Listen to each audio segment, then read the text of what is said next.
Almost सभी religious scriptures में लिखा गया है कि एक पहला इंसान था, लेकिन शायद ये झूठ है। तो आइए एक कहानी सुनाता हूँ, एक कहानी ज़ोरास्ट्रियन धर्म की। आज से लगभग 3524 साल पहले एक गायोमाट नाम का इंसान था जो इस दुनिया का पहला इंसान था, जिसे अहूरा मज़दा, जो कि ज्ञान और अच्छाई के भगवान है, उन्होंने बनाया। बट एक इविल स्पिरिट आंग्रा मेयू ने इस दुनिया पर अटैक किया और डेथ और केओस फैला दिए। गायोमाट, जो कि अपनी प्योरिटी और स्ट्रेंथ के लिए जाना जाता था, आखिरकार मर जाता है। लेकिन उसके डेथ के बाद कुछ खास होता है। उसकी बॉडी से नई लाइफ की शुरुआत होती है और उसके एसेंस से पेड़ पौधे और जानवर जन्म लेते हैं। कहा जाता है उसके हड्डियों से मशा और मशाना नाम के पहले इंसान कपल पैदा होते हैं, जो गायोमाट के डिवाइन स्पिरिट को अपने अंदर लेकर इस दुनिया में आते हैं। ऐसी ही कई और कहानियां हैं कुछ ऐसी किताबों में जिन्हें हम सेक्रेड बुक्स या आसान भाषा में कहूँ तो धार्मिक किताबें कहते हैं। ज़ोरास्ट्रियन धर्म में गायोमाट, हिंदुइज्म में मनु, इस्लाम में आदम, ग्रीक में प्रोमेथियस और शिंतोइज्म यानी जापानीज लोगों में इज़ानागी। न जाने कितने ऐसे पहले इंसान हैं जिनकी रचना अलग अलग धर्मों के अलग अलग किताबों में की गई। आखिर कौन था वो पहला इंसान? इसकी एक फ्लिप साइड भी है, ह्यूमन इवोल्यूशन। आज से लगभग 375 मिलियन सालों पहले कुछ जीते जागते जीवों ने समंदर से जमीन पर आना शुरू किया। इन जीवों के इस स्पेसिफिक एडेप्शन की वजह से कई नए जीव इवॉल्व हुए, जैसे कि एम्फीबियंस, रेप्टाइल्स, मैमल्स और आखिरकार हम इंसान। आज से लगभग 7 से 8 मिलियन साल पहले अफ्रीका के घने जंगलों में एक एंसेस्टर स्पीशीज ने जन्म लिया, जो हम सब के आदि पूर्वज माने जाते हैं, साहेलांथ्रोपस चाइडेंसिस। माइंड इट, इन्हें किसी गॉड या भगवान ने नहीं बनाया, ये इवॉल्व हुए थे। ये स्पीशीज हमारे आज के क्लोजेस्ट लिविंग रिलेटिव चिंपैंजीज के साथ एक कॉमन एंसेस्टर शेयर करते हैं। इसके कुछ ही लाख सालों में एक नई स्पीशीज इवॉल्व होती है, ऑस्ट्रेलोपिथेकस एफरेंसिस। पता है नाम थोड़े डेंजरस है, बट हियर मी आउट, ये बहुत इंटरेस्टिंग है। ये वो जीव था जो 3.9 से 3 मिलियन साल पहले तक अफ्रीका के इलाकों में जीता था। लूसी नाम की फेमस स्केलेटन डिस्कवरी याद है? अगर नहीं पता तो डोंट वरी, इस वीडियो में जरूर पता चलेगा।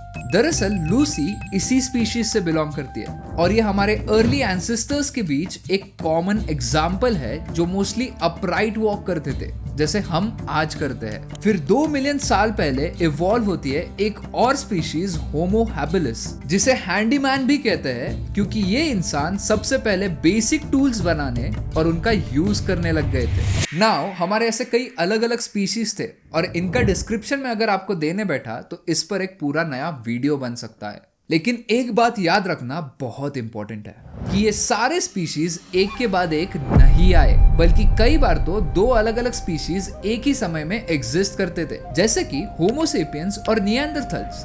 लगभग 40,000 से 50,000 साल पहले तक ये दोनों स्पीशीज यूरोप और एशिया में साथ साथ जीते थे। इनके बीच जेनेटिक मिक्सिंग भी हुई, जो आज भी कुछ लोगों में निएंडरथल डीएनए के फॉर्म में मिलती है। निएंडरथल स्पीशीज का डीएनए आप में या मुझ में भी हो सकता है। Interesting right? और एक इंटरेस्टिंग चीज ये है कि इन सारे इंसान स्पीशीज को, जैसे कि साहेलांथ्रोपस चाइडेंसिस, होमो हैबिलिस, होमो इरेक्टस, होमो निएंडरथल्स, होमो सेपियंस जो कि हम है, और ऐसे कई अलग अलग ह्यूमन स्पीशीज, इन सब को कलेक्टिवली होमिनिन्स कहा जाता है। लेकिन जब बात धार्मिक किताबों की आती है तो बहुत क्यूरियस कर देने वाला सवाल दिमाग में आता है, क्या सच में एक पहला इंसान था? अगर हाँ, तो क्या हम एक दूसरे के भाई बहन हैं? आखिर सच क्या है, ह्यूमन इवोल्यूशन या रिलीजियस स्क्रिप्चर्स में दिए गए ये पहले इंसान? गायोमाट की कहानी याद है? गायोमाट को अहूरा मज़दा नामक एक गॉड ने बनाया था। यह तो मैंने आपको पहले ही बताया था, लेकिन कैसे बनाया ये जानना बहुत जरूरी है। गायोमाट को बनाया गया था पृथ्वी के मिट्टी से, और सिर्फ गायोमाट ही नहीं, इनफैक्ट ऑलमोस्ट सभी अब्राहमिक रिलीजन्स में उनके अपने अपने पहले इंसान मिट्टी से बने थे। इट वॉज लाइक गॉड ने उन्हें मिट्टी से बनाया और फिर उनमें जान डाल दी। अकॉर्डिंग टू भागवत पुराण, हिंदू धर्म में ब्रह्मदेव ने अपने आप को 2 अलग अलग हिस्सों में बांटा और उन दोनों हिस्सों से बने मनु और शतरूपा, हिंदू धर्म के पहले इंसान। यही अगर हम मत्स्य पुराण में पढ़े तो ब्रह्मदेव ने बनाया मनु को और सरस्वती देवी ने बनाया शतरूपा को। इंटरेस्टिंगली शिव पुराण में दिया गया है कि ब्रह्मदेव ने अपने माइंड से मनु और शतरूपा को बनाया। ऐसे ही कई अलग अलग धर्मों में पहले इंसान के बारे में कई कहानियां हैं, पर इनके कोई कंक्लूसिव प्रूफ्स नहीं है। बट इन सभी धर्मों में एक चीज बड़ी कॉमन है, जब जब इन सब धर्मों के पहले इंसान पृथ्वी पर आए, तब इनके आने के कुछ ही समय बाद एक भयानक कैटास्ट्रोफिक इवेंट हुआ। जैसे कि हिंदुइज्म, जुडाइज्म, क्रिश्चियनिटी, इस्लाम, ग्रीक पीपल, मायन और यहाँ तक कि मेसोपोटामियन लोगों के धर्म के पहले इंसान के आने के बाद भी एक फ्लड हुई थी। आज से लगभग 7 से 7,500 हजार सालों पहले सी लेवल की बढ़ोतरी की वजह से मेडिटेरेनियन सी का सॉल्टी पानी ब्लैक सी में घुस गया, जिससे काफी बड़े बड़े इलाके डूब गए। इतिहास में इस इवेंट ने लोगों पर काफी गहरा असर छोड़ा, खास करके हिब्रू लोगों पर। हिब्रू बाइबल के चैप्टर 6 से 9 के बीच बताया गया है एक जेनेसिस फ्लड नैरेटिव। ये कैटास्ट्रोफिक बाढ़ कुछ लोगों के लिए जेनेसिस फ्लड नैरेटिव से मिलती जुलती लगती है। अब ये नैरेटिव आखिर है क्या? इसमें कहा गया है कि भगवान ने पापियों को साफ करने और इंसानी सिस्टम को रीसेट करने के लिए ये बाढ़ भेजी थी। ऐसे मिथ्स लोगों के इमोशंस और उनके कंफ्यूजन को समझने का एक तरीका होता है। नेचुरल डिजास्टर्स जो इंसानी समझ के बाहर लगते हैं, उन्हें डिवाइन एक्शन से जोड़ना एक तसल्ली देता है कि ये सब किसी बड़े रीजन के लिए हुआ। इनफैक्ट इस फ्लड वाले नैरेटिव को कई फिजिकल प्रूफ्स के साथ डिस्प्रूव किया गया है। कहानियां जैसे कि जेनेसिस फ्लड इंसानों के गलतियों पर सोचने और एक नए शुरुआत का संकेत देने के लिए बनी थी, ना कि लिटरल सेंस में। कहानियां हमें अच्छे से याद रहती है एज कम्पेयर टू कॉन्सेप्ट। इसीलिए नेचुरल फेनोमेना का स्पिरिचुअल या मॉरल एक्सप्लेनेशन देना उस समय की साइंस थी। जब हम पहले इंसान के बारे में धार्मिक किताबों में पढ़ते हैं, वो एक कहानी के रूप में लिखा गया था, जिससे हम इंसानों को उन कहानियों से आगे जाकर कुछ सीखने मिले। और जब हम बात एविडेंसेस और लॉजिक की करें, तो ह्यूमन इवोल्यूशन का पारा थोड़ा भारी हो जाता है एज कम्पेयर टू पहला इंसान। आइए समझाता हूँ कैसे। तकरीबन 7-8 मिलियन साल पहले अफ्रीका का क्लाइमेट चेंज होने लगा। घने जंगल खत्म होके ओपन ग्रासलैंड्स और सवानाज में तब्दील हो गए। इस वजह से कुछ ग्रेट एप्स यानी बंदरों के प्रजाति को नए एनवायरनमेंट से अडेप्ट करना पड़ा। साहेलांथ्रोपस चाइडेंसिस जो हमारे अर्ली एंसेस्टर्स थे, उन्होंने अब पेड़ों पर छलांग लगाने के साथ साथ इतिहास में पहली बार जमीन पर 2 पैरों पर चलना शुरू किया। इस इवोल्यूशन के 3 सबसे बड़े कारण थे। सबसे पहले तो उन्हें पेड़ कम होने के कारण ग्राउंड का सहारा लेना पड़ा। दूसरा ऐसा कि उन्हें अब नया खाना ढूंढने की जरूरत थी। और तीसरा ये कि 2 पैरों पर चलने के कारण वो जंगली जानवरों को अच्छे से देख सकते थे।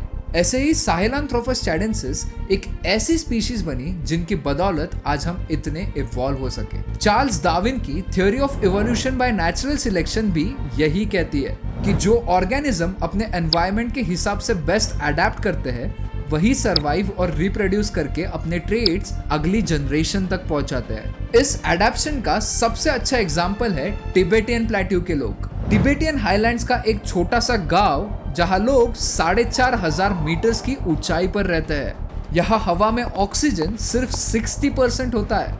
बाहर से आए लोग ऑल्टीट्यूड सिकनेस से परेशान होते हैं, लेकिन लोकल टिबेटियंस बिना थके पहाड़ों पर दौड़ लेते हैं। ये कोई प्रैक्टिस का नतीजा नहीं है, इसका राज है उनके जीन्स, जो ऑक्सीजन का मैक्सिमम इस्तेमाल करने में उनकी मदद करता है। इन जीन्स का इफेक्ट तब दिखाई देता है जब टिबेटियन बच्चे पैदा होते हैं। इन बच्चों में इनके पेरेंट्स की तरह सेम जीन्स होते हैं जो इन्हें इतने लो ऑक्सीजन में सरवाइव करने में मदद करते हैं। ऐसे ही साइबेरिया के लोग जो एक्सट्रीम कोल्ड में जीते हैं, उनके जीन्स उन्हें फ्रॉस्ट बाइट से बचाते हैं और ठंड में हाथों का इस्तेमाल ज्यादा देर तक करने देते हैं। बाहरी इंसान यहाँ की ठंड सहन नहीं कर पाता।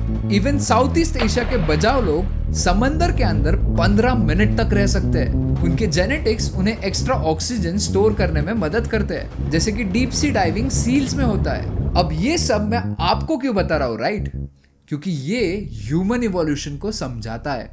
हम अपने सराउंडिंग से अडेप्ट होकर जीते हैं। ये एक लॉजिकल प्रूफ है जो साबित करता है कि इवोल्यूशन एक फैक्ट है और एक कहानी नहीं।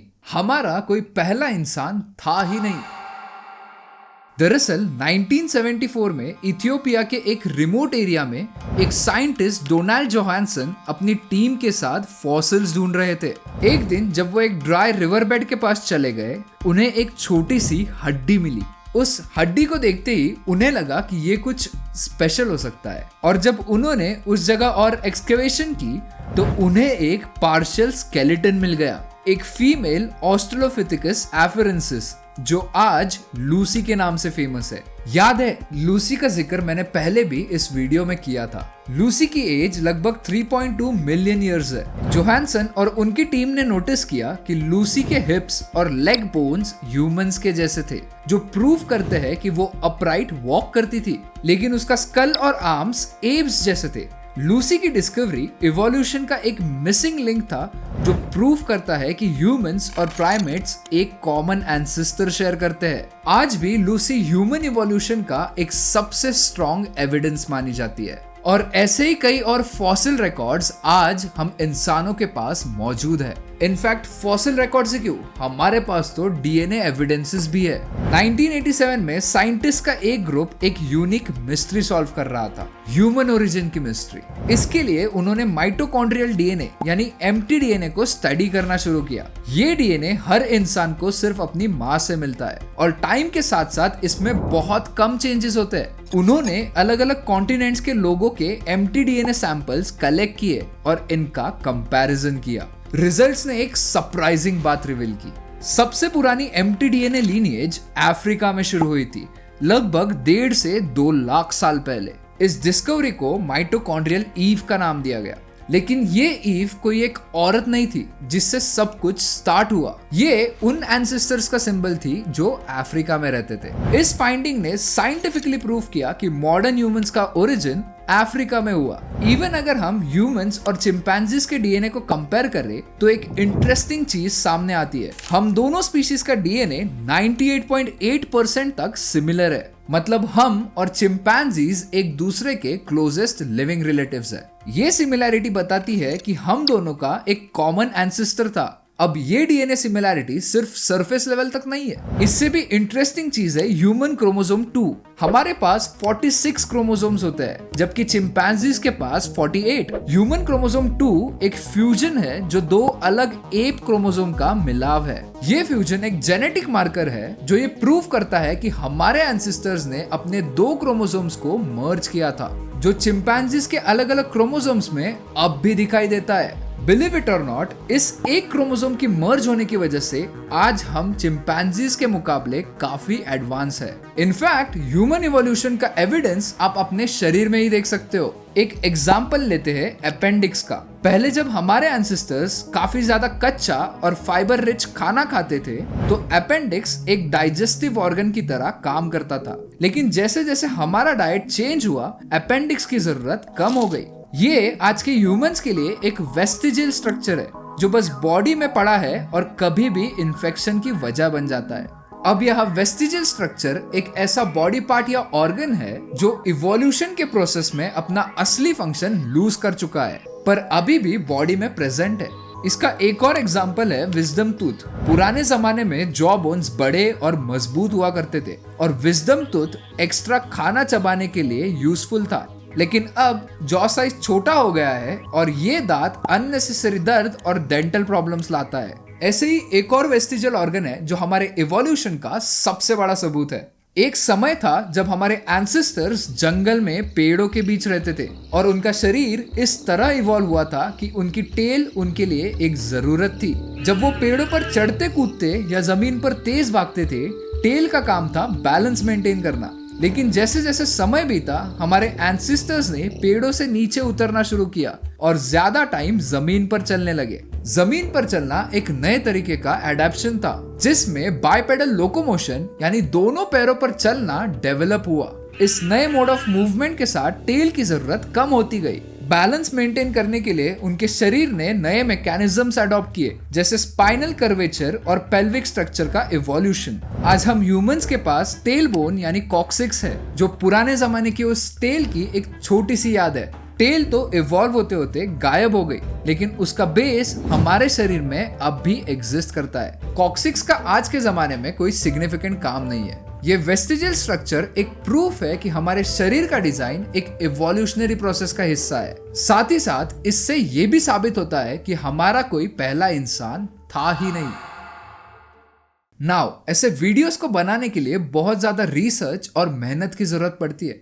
इसीलिए इस वीडियो में दिए गए बातों से अगर आप सहमत हो तो लाइक जरूर कर देना। वीडियो देखने के बाद क्या लगता है, कौन सही है, ह्यूमन इवोल्यूशन या कहानियों में बताए गए वो पहले इंसान?